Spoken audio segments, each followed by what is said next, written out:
हाँ तो बच्चों, अभी हमने आपको बताया था लास्ट लेक्चर में उपचयन और अपचयन, और जिसमें दोनों होते हैं उसे रिडॉक्स कहते हैं। मैं रिडॉक्स के और भी एक दो एग्जांपल अभी यहाँ पर बता देता हूँ। जैसे 2H2S, जैसे हम ले लेते हैं एक समीकरण 2H2S प्लस SO2 ले लें, SO2, और यहाँ से हम बना दें 3S और प्लस 3S और प्लस क्या बन जाएगा 2H2। ये एक समीकरण हो गई। इस समीकरण में आप देखिए, यहाँ पर मैंने बताया कि अगर H2 की कमी हो रही हो, चलो तो यहाँ पर देखिए H2 कम हो गया, H2 से क्या हुआ, ये यहाँ पर क्या हुआ 3S बना, तो H2 खत्म हो गया। और यहाँ पर देखिए इस H2 में क्या जुड़ गया, ऑक्सीजन जुड़ गया, यहाँ पर ऑक्सीजन बढ़ गया। ये यहाँ पर देख लीजिए, यहाँ पर SO2 था, SO2 से क्या बना 3S, ऑक्सीजन की क्या हो गई, कमी हो गई। तो जब ऑक्सीजन की कमी हो जाती है तो वह अभिक्रिया क्या कहलाती है, अपचयन। ये पिछले वाले में मैंने बता दिया था। फिर मैं एक दो क्वेश्चन और ले लेता हूं। जैसे कि यहाँ पर H2 था, यहाँ पर O जुड़ गया उसमें ऑक्सीजन, तो क्या हो गया, उपचयन हो गया। अभी एक समीकरण और ले लेते हैं, फिर आगे चलेंगे। जैसे कि ZNO है, जिंक ऑक्साइड, इसमें हमने कार्बन को मिला दिया, तो हमारा क्या बन गया, कार्बन मोनोऑक्साइड प्लस Zn बन गया। आप देखिए, आप बिल्कुल सिंपल ही, यहाँ पर ऑक्सीजन की वृद्धि हुई, तो ऑक्सीजन की वृद्धि होने का मतलब क्या हो गया, उपचयन। यहाँ पर ऑक्सीजन की कमी हुई, लेकिन यहाँ पर ऑक्सीजन था, वहां ऑक्सीजन खत्म हो गया, तो यहाँ पर क्या हो गया, अपचयन। तो इसका मतलब ये हो गया कि जिस अभिक्रिया में उपचयन और अपचयन दोनों होते हैं, वह अभिक्रिया रिडॉक्स अभिक्रिया कहलाती है। अब बात आती है कि भाई उपचयन अपचयन तो हो गया, अब दैनिक जीवन में मैंने पॉइंट दिया हुआ है नोट्स में, दैनिक जीवन में उपचयन अभिक्रियाओं के प्रभाव, उपचयन अभिक्रियाओं के क्या प्रभाव होते हैं। इसमें होता है संक्षारण, संक्षारण,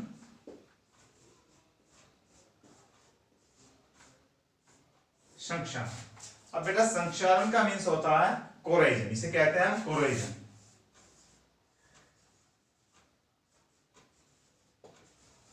कोरोजन, अब कोरोजन में जैसे कि हमारा कोरोजन हो गया, तो कह देते हैं संक्षारण हो गया। अब इसको तुम अपने दैनिक जीवन में तुम्हारे दिमाग में आ रहा होगा कि भाई संक्षारण है क्या। संक्षारण तुमने जब ज्यादातर मोस्टली कब क्या होता है, जब बरसात होती है तो तुमने देखा होगा लोहा पड़ा हुआ है, नया लोहा लाए हम, लोहे का सामान, उसको हमने रख दिया। ये मान लीजिए एक लोहे का कोई सामान है, इसे हमने रख दिया, कुछ दिनों बाद इसके ऊपर एक लाल सी परत जम जाती है। अब लाल सी परत जम जाती है और उस पर हाथ लगाओ तो उतर जाता है, तो इसका मतलब क्या हो गया, उस लोहे का संक्षारण हो गया, कोरेजन हो गया। अब कोरेजन हो गया तो हम क्या करते हैं भाई, कोरेजन में संक्षारण हो गया लोहे का, हमने उसके ऊपर क्या करा था, फिर हम उसे हटाते हैं रेगमाल रगड़ के और फिर पेंट कर देते हैं, या फिर उसे ऐसे स्थान पर रखते हैं जहां पर उसमें आर्द्रता न लगे। और बताते हैं, जैसे कि तांबे की कोई वस्तु है और तांबे की वस्तु पर कहीं पर अगर नमी आ रही है, तो नमी की अवस्था में उसके ऊपर एक हरी सी परत जम जाती है। वो हरी सी परत क्या होती है, हरी परत जो होती है वही उसके ऊपर संक्षारण हो गया, और वो उसे धीरे धीरे उस तांबे का क्या बनना शुरू हो गया, कटना शुरू हो गया, धातु का क्षीण होना शुरू हो गया। तुमने ये भी देखा होगा, लोहे की नाल होती है, नलके की नाल, वो जब बहुत दिनों तक उसका संक्षारण होता रहता है, उस पर जंग लग जाता है, जंग तो खूब सुना होगा, तब क्या होता है, वह धीरे धीरे आप उसको देखो हाथ में उठा के टूट जाती है। तो इसका मतलब क्या हुआ, उसका संक्षारण हो रहा है। क्या हो रहा है, संक्षारण हो रहा है, यानी कोरेजन हो रहा है। और भी चांदी देखी होगी तुमने, चांदी सफेद होती है, अब चांदी को कुछ दिनों के बाद क्या हो जाती है, काली हो जाती है। अब काली होने का मतलब क्या हुआ, सिल्वर ऑक्साइड, उसके ऊपर क्या बन गया, एक काली परत आ गई। अब काली परत कहां से आती है, काली परत कहां से आती है, ये काली परत जैसे कि कहीं पर किसी स्थान पर कुछ फैक्ट्रियां हैं, वहां पर सल्फर डाइऑक्साइड वगैरह धुआं जो निकलता है फैक्ट्रियों से, वो उसे संक्षारित कर देती है और उसके ऊपर एक काली बन जाती है, तो वही क्या हो जाता है, संक्षारण कहलाता है। अब आती है बात संक्षारण से बचा कैसा जाए। संक्षारण से हम बचते कैसे हैं। हम जो हमारे मेटल के या धातु के सामान होते हैं उन पर हम क्या करते हैं, पेंट कर देते हैं। भाई पेंट कर दो, इस पे गेट लगवाया नया, कुछ दिनों बाद वो क्या होने लगता है, लाल लाल सा होने लगता है, तो इसका मतलब वह संक्षारित हो रहा है। कब होता है संक्षारित, संक्षारित की संक्षारण की डेफिनेशन क्या है। संक्षारण की डेफिनेशन है जब कोई धातु आर्द्रता, आर्द्रता क्या होता है, आर्द्रता होती है नमी, ह्यूमिडिटी। जब कोई धातु क्या होती है, आर्द्रता मिल जाए, उसको नमी मिल जाए, या वायु के संपर्क में आ जाए। तुम कहोगे वायु में क्या है, वायु में भी तो नमी होती है, वायु के संपर्क में आती है, या पानी के संपर्क में आती है, या कहीं वो अम्ल के, भाई कहीं HCl के, H2SO4 के, इनके संपर्क में आ जाती है। भाई कोई लोहे की चीज है, उस पर धीरे धीरे कुछ अम्ल रोज गिर रहा है, जैसा लैब वगैरह में होता है, और वो धीरे धीरे खत्म होने कट जाती है वहां से। तो क्या क्या हुआ, या तो आर्द्रता मिले, उसे नमी मिल जाए, या वायु मिले, या अम्ल मिल जाए, या फिर पानी की उपस्थिति हो जाए। उन अवस्थाओं में उनके संपर्क में आने से वह धातु संक्षारित हो जाती है, और संक्षारित होने पर वह धीरे धीरे कटनी शुरू हो जाती है। इसी को हम संक्षारण कहते हैं। डेफिनेशन छोटी सी है, बहुत ज्यादा नहीं लिखना है, इतना तो मैंने सारी चीज बताई है। केवल ये लिखना है जब कोई धातु आर्द्रता, वायु या पानी, अम्ल आदि के संपर्क में आती है तो धातु संक्षारित हो जाती है, बस इतना ही है। अब संक्षारण से हम बचा कैसे जाए, संक्षारण से हम संक्षारण के प्रभाव खत्म कैसे करा जाए। या तो उस पर हम तेल लगा दें, या ग्रीस लगा दें, या फिर हम उसके ऊपर एक पेंट कर दें, तब हम संक्षारण से बच सकते, जिससे उसके अंदर वह उस पर वायु का, आर्द्रता का या पानी का कोई इफेक्ट ना आए, उससे हम संक्षारण से बच सकते हैं। उससे अगला पॉइंट आता है विकृगंधिता। क्या आता है, विकृगंधिता। विकृगंधिता, विकृगंधिता क्या होता है। विकृगंधिता, आप सोचिए कि विकृगंधिता क्या होता है। इससे बेटा हम कहते हैं रेंसिडिटी। अब रेंसिडिटी, रेंसिडिटी, विकृगंधिता को हम रेंसिडिटी कहते हैं।